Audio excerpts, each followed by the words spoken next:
You go full boxing and more. Shout out to the LDBC. Shout out to New Media. I want to talk about Deontay Wilder, Tyson Fury. Still seeing a lot of hate out there aimed at Deontay Wilder. A lot of people still on that criticism, that nonsense, popping left and right about Fury ain't ready. Like Wilder's picking on the weak and feeble or something. You know, the reality is, y'all can think what you want to think about Wilder. Wilder didn't go out there seeking a fight with Tyson Fury. Tyson Fury was the one seeking a fight with Deontay Wilder. Deontay Wilder was seeking a fight with the guy that you all proclaim to be the top heavyweight. It's AJ. AJ and his team wouldn't let that fight happen. Wilder moved on, gave Fury an opportunity, same as he gave Luis Ortiz an opportunity. And however the fight turns out is how it turns out. No need in trying to go ahead and discredit someone before the fight even happens. You guys did the same thing when Luis Ortiz was going to fight Wilder. First you came out, no way Wilder beats Luis Ortiz. Luis Ortiz too technically skilled. He's a big puncher. He's this, he's that. Everything y'all said Ortiz was, I'll give you that. He actually was those things. He is those things. But as soon as Deontay Wilder beat him, y'all discredited him. Y'all basically made him, y'all gave him like 20, made him 20 more years older than what he is. Made all type of excuses. Said the referee bailed Wilder out. Wilder was knocked out. They should have stopped the fight. All kind of stuff that didn't never happen.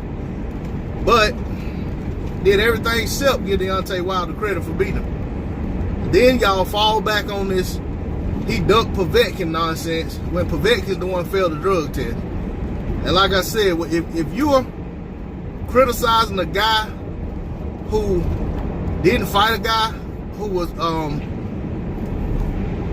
who failed a drug test like days out from their fight, then you just don't like that guy.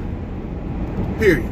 Because no way, if it was a fighter that you liked, if it was AJ, you guys wouldn't be clamoring for AJ to go ahead and take that fight with Povetkin, or say that AJ ducked Povetkin because he didn't fight him when he popped dirty. I mean, the reality is, if it was up to Wilder, the fight would have happened. It basically was the WBC who said no, they're not going to sanction the fight. They're not, that they're not going to allow the fight to take place.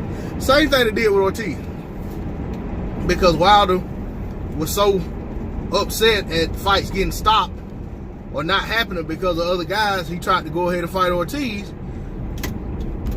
and they basically turned him down. But then, when after he fought Stavern, went back and revisited that. But he don't get credit for that either. I mean, that was his way out of that fight. But and you think about, and if you want to say, well, why did he go back to Povetkin shortly thereafter? Well, the thing about Povetkin is Povetkin failed another drug test after the Wilder fight, when Povetkin was supposed to fight Stavern. So, I mean, you guys, you just don't like the guy. I wish some of you would just come out and just say that. I mean, stop trying to find all kind of stuff to just pin on the dude. You know what I'm saying? I mean, you don't like him, you just don't like him. I mean, and that is what it is. I mean, you're entitled to it. There's some fighters out there I don't like. I mean, you know what I'm saying? But there are a ton of fighters I support.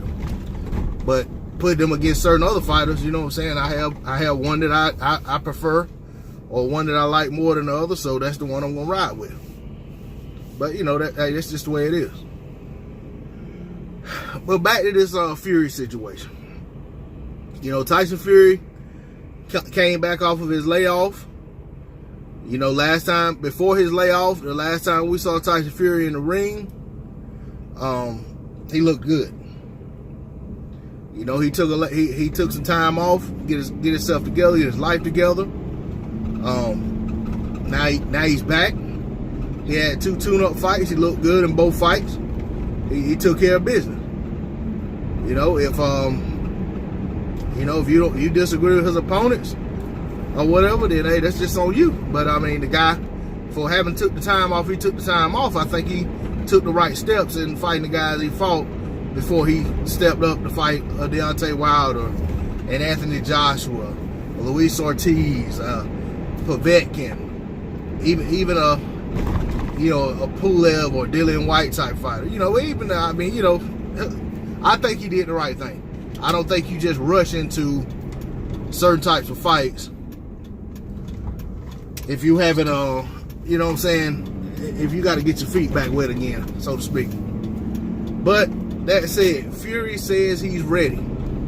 His team says he's ready. His promoter says he's ready. I mean, if he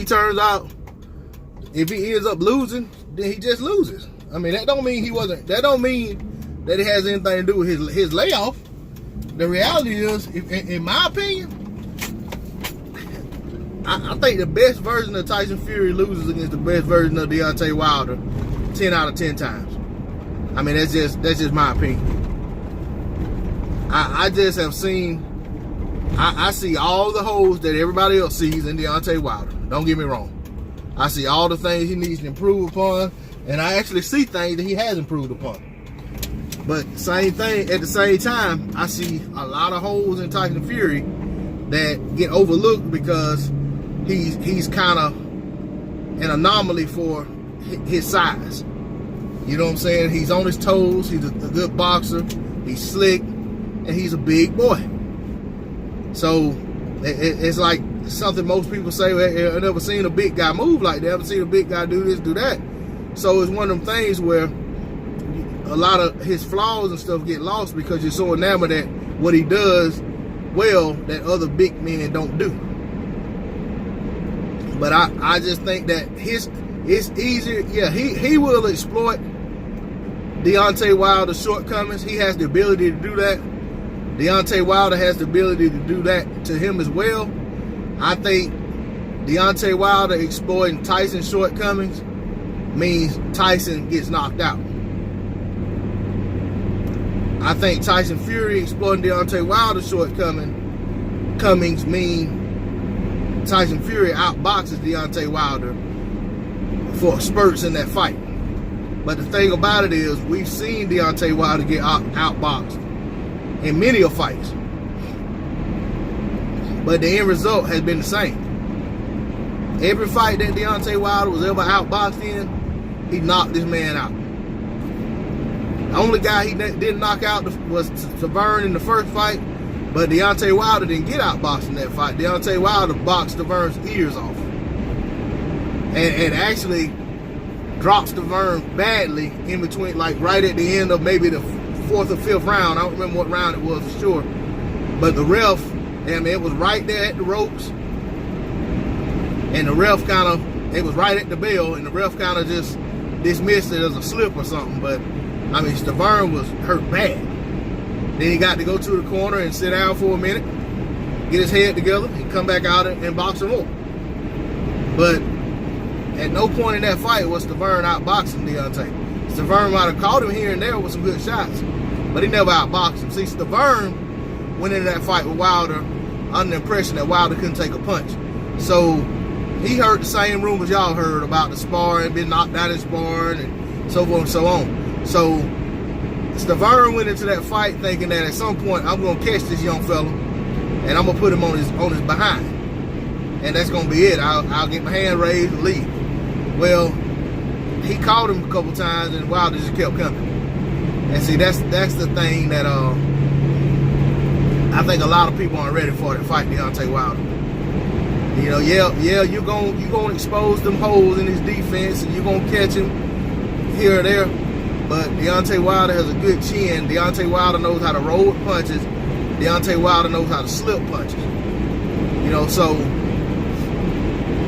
good luck if you go into a fight with Deontay Wilder just banking on knocking him out. And, you know, Tyson Fury's talking about knocking him out, but I know better. I know Tyson Fury. Tyson Fury wants to get some jabs in, get on the bicycle, make the fight as ugly as possible, stretch it out as long as possible, and hope that he can win rounds. Just keep putting rounds in the bag. But I just think Deontay Wilder closes distance too well. I think he's too quick, and I think he hits too hard for Tyson Fury to be able to do that all night. I mean, Tyson Fury may be able to do it for 3 rounds. He may be able to do it for 6 rounds. He may be able to do it for 9 rounds. He may be able to do it for 11 and a half rounds. But I think at some point, Fury gets caught, and it's going to be good night, Irene. You know, and the other thing I'll say, if Fury is too defensive and too much on the retreat, I think he loses rounds. I just don't think Fury is going to win rounds if he's on the bicycle too much. Because I think if he shows Wilder that he's afraid of him, or that he's cautious and timid and reluctant to engage, I think Wilder's going to just crank up the activity and be the more active fighter and be the busier fighter, and he'll win those rounds. So I just don't see a scenario where Tyson Fury comes out of this thing victorious. I'm not gonna say it's impossible. It's not impossible. But when I put my wager on it, if I decide to bet on the fight, my money's going on Fury to lose by knockout. So that's the way I see it. But once again, y'all stop hating on Deontay Wilder, stop hating on Tyson Fury, stop hating on this fight.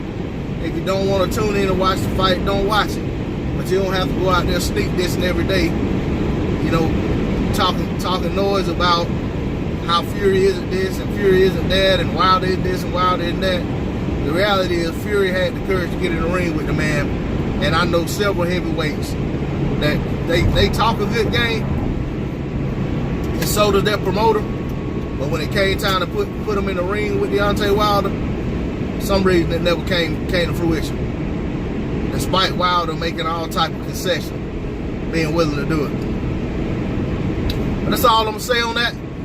Shout out to the LDBC, shout out to New Media.